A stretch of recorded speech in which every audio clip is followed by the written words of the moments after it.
this world. The book says that he who is equipped with the talisman will gain magical powers. Okay, good to know. Okay, boomer. No. Yeah, pretty much. It's like, okay, buddy. Alright, we return with some more of Demon's Crest for the Super Nintendo. Alrighty, so in the last episode, we got our introduction to our characters. We got to see a little bit of the opening village. This is our Mode 7 world map, where we can fly to different areas. And, like, we can actually... Oh, missed my... Oh, you can back up. Yeah. You gotta get the positioning right, or he'll just go... Wait, I overshot! Whoops! I missed! Welcome to the Black Lotus. We carry only the finest potions. Which one would you like? I'll do herb. Hibs. Restore some of your vitality. Which is always nice. There we go. We got ourselves a spell, we got ourselves a crest, and we got ourselves a potion. Now the first 3 levels we can actually do in any order. Okay. You can fly to them and it'll take you... So how do you know that you can land in that area? So there's a button where like you can see like the whole world map and it'll actually label them Roman numeral 1, 2, Okay. 3, stuff like that.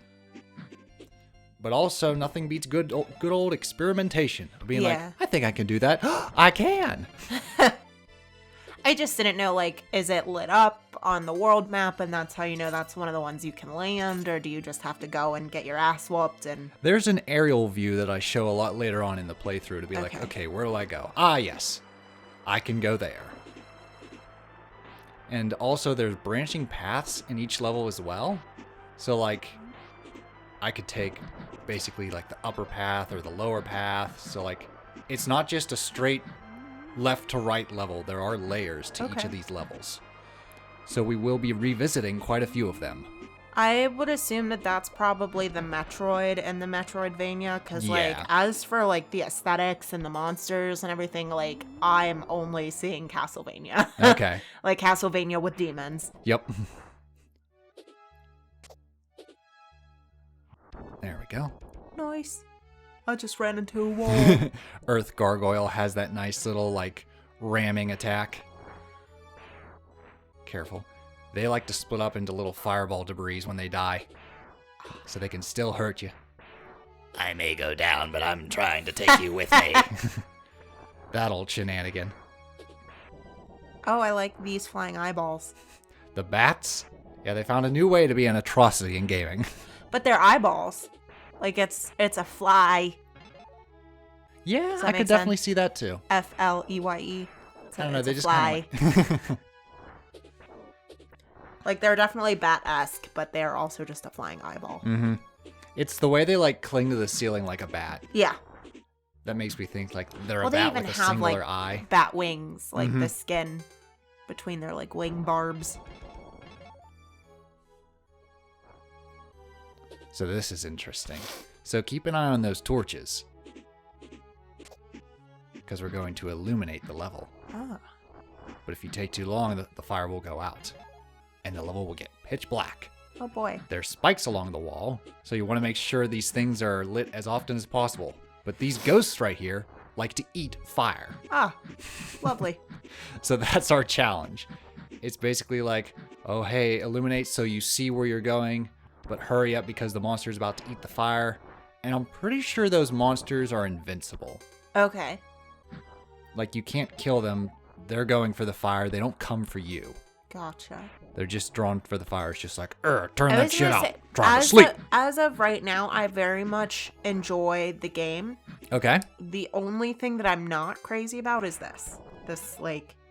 The lights? No, like, you have to go back to the menu to, like, switch. Yes, so I that feel is one like- of the things that for a modern game, maybe with the potions or the Yeah. spells, that's okay. But for like changing your crest, I think Yeah. it should be with a button. Yeah, And you like just how Alice transform. changes the weapons. Yup. Like, it's still annoying that you have to go through every single one, Mm-hmm. but I feel like that'd be more convenient than needing to go to a menu. Yeah, that is the only thing about this game that I consider like an actual full-on like problem.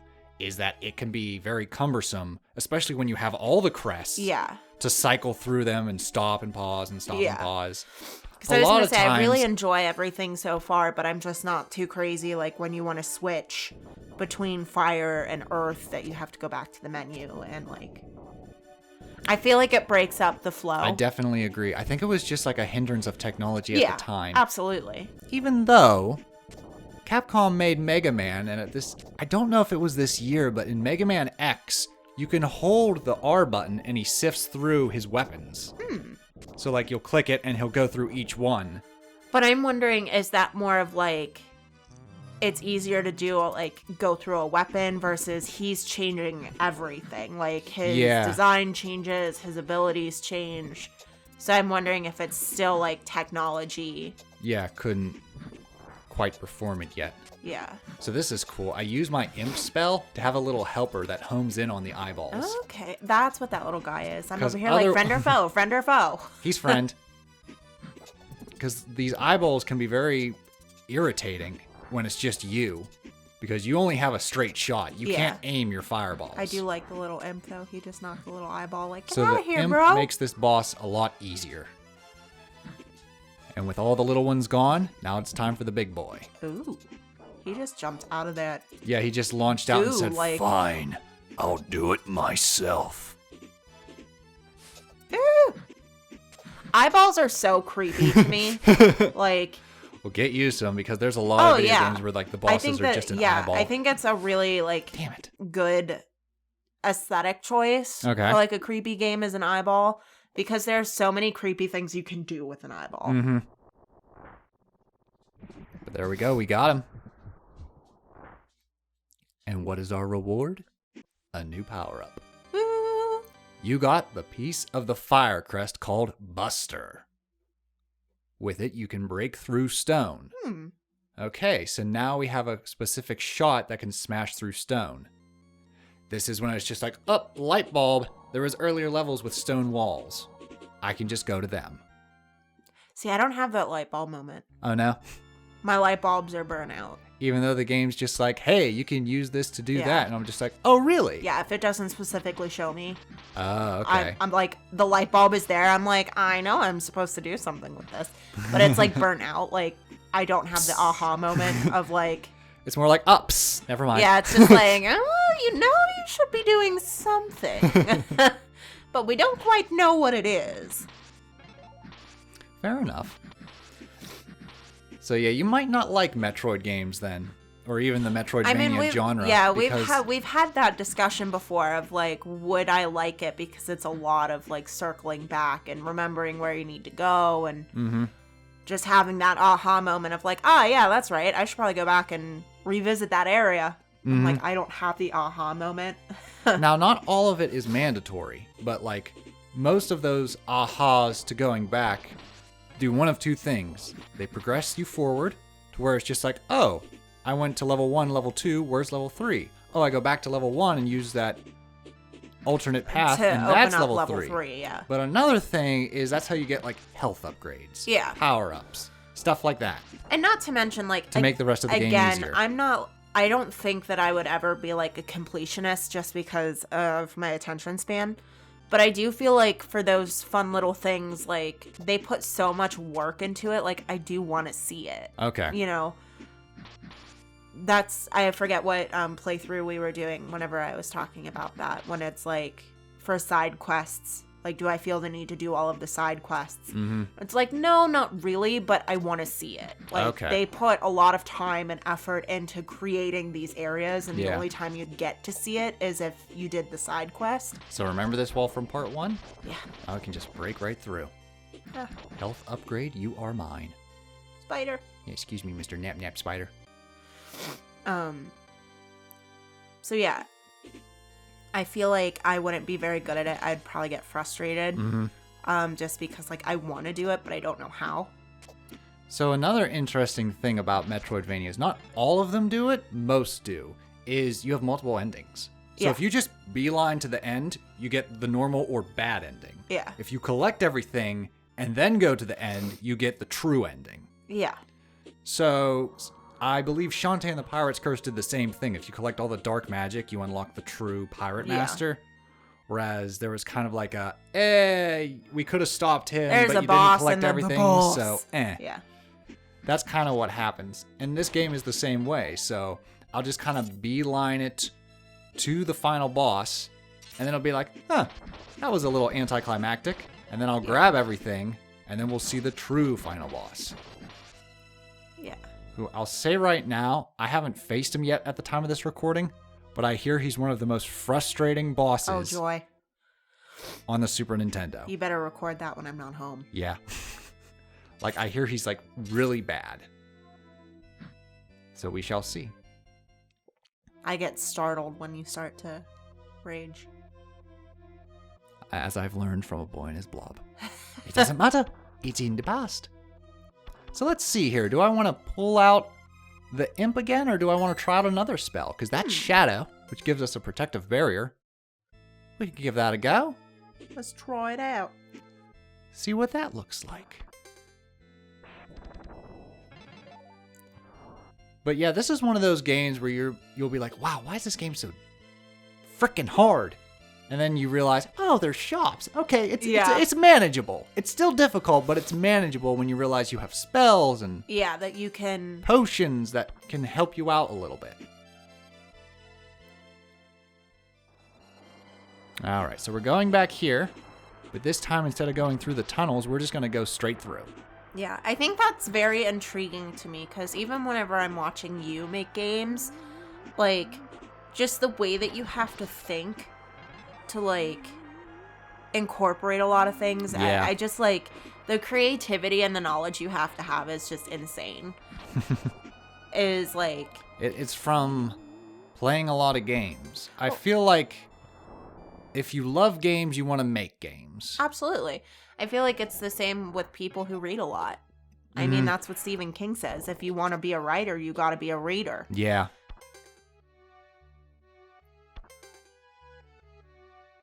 Okay, so, that's why. I said I'd just go through, but I lied. Because I've decided to get the secrets here. Oh. What's happening? I think I hit the shadow shield by accident. Oh. So I kind of wasted it. I was like, you just got surrounded by some little skellies. I think that's what happened. Don't you love hitting the wrong button?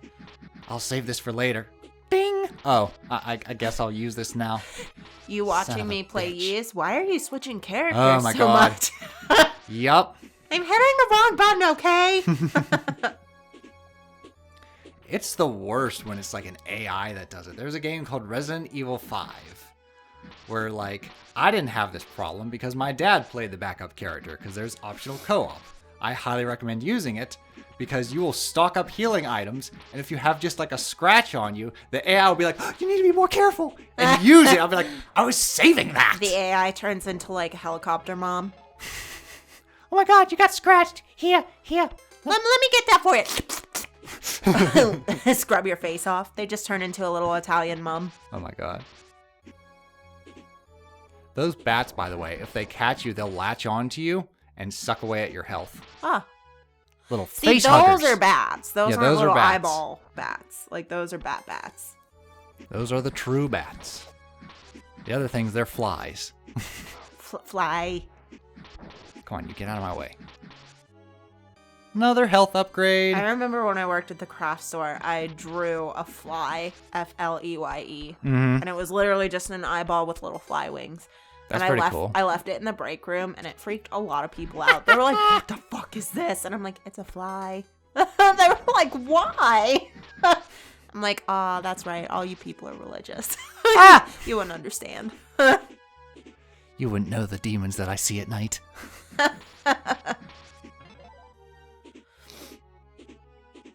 I was just listening to one of my little Snapchat stories. It wasn't true crime or anything. It was a history one. Oh, So okay. I also really enjoy listening to those. And it was apparently there was like a Russian experiment to see how long people can go without sleep Ooh. and like what happens to them when they don't sleep. Oh dear. And it was really freaking creepy. And now I kind of want to know if there's like any book or anything, like an actual documentary about it, because it was really interesting and it was kind of slightly terrifying. Oh, boys. Yeah. So it's like, According to this book, the humans had treasures called talismans. They are rumored to be hidden somewhere in this world. The book says that he who is equipped with the talisman will gain magical powers. Okay, good to know. Okay, boomer. No. pretty much. Okay, buddy. But yeah, apparently this experiment started out with 5 prisoners that they like put in this room, and they pumped some sort of gas into the room that prevents them from going to sleep. And they like lasted quite a while, and then they started to like paste newspapers over the windows so that like the people watching them couldn't see them anymore. And when they finally opened the door, like they had murdered one of the other people, and they were like eating him and doing all these things. God. So they were like, oh Jesus.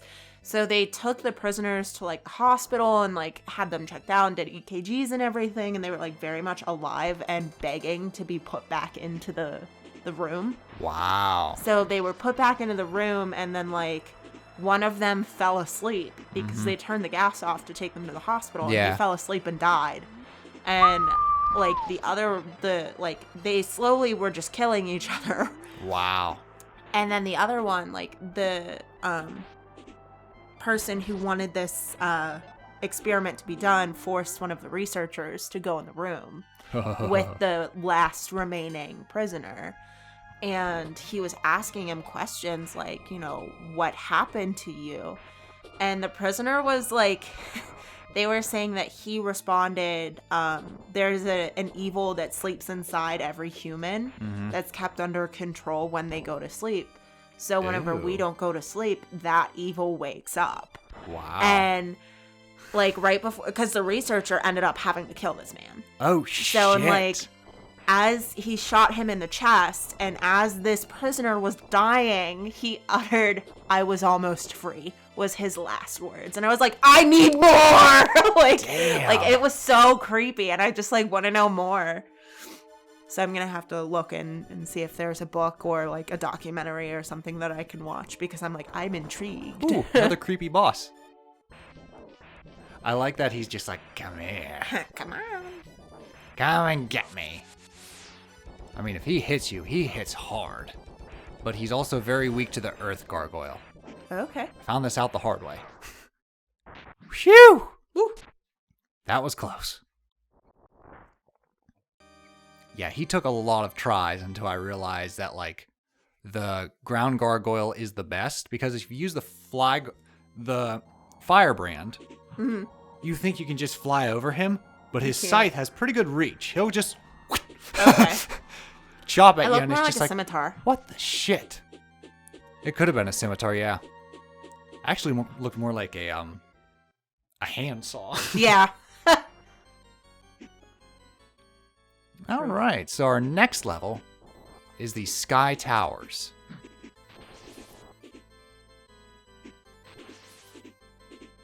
The floor is littered with spikes. Not lava, but close to lava. And we have these worm-like monsters that protrude from the walls. There's also going to be spikes on the ceiling, so it's just like, okay, are you familiar with flying? Because this is your test now. Careful. Crap. No! Ouch. That is the one thing I've learned from Castlevania, though, is if you take damage, you better haul ass across spikes or whatever other damage is around, because while you're blinking, you don't take additional damage. Yeah. Those are called invincibility frames. They're gracious periods because I learned this when I was, like, experimenting with Godot. If you don't have those, an enemy can just bop, bop, bop, bop, bop until you're dead. And you're just a sitting duck. Yeah. Whereas those invincibility frames gives you that, like, breathing period to get the hell out of dodge. Yeah. See, I didn't know that was an actual thing. I was just like, oh, better haul ass! What I don't like from Castlevania, which this game has but I don't think is as bad, is the knockback. Oh, yeah. Which I get that it's deliberate, but, like, it's very annoying when it's just like, please don't hit me by the ledge! Yeah. Son of a bitch! I had to play on easy, and that was the only difference between the regular play and the easy play was easy took the knockback. And also took away the final boss. Oh, that's right. I only had to do 2 phases instead of 3 phases. God bless you, child. That third phase was a mother father. Oh, I know. Doing 2 of them, I was in tears by the end. And you were like, aren't you proud you did it? And I was like, I don't want to do it again. All right. So in the next episode, we're going to take on yet another boss battle. Ooh. We'll see you then.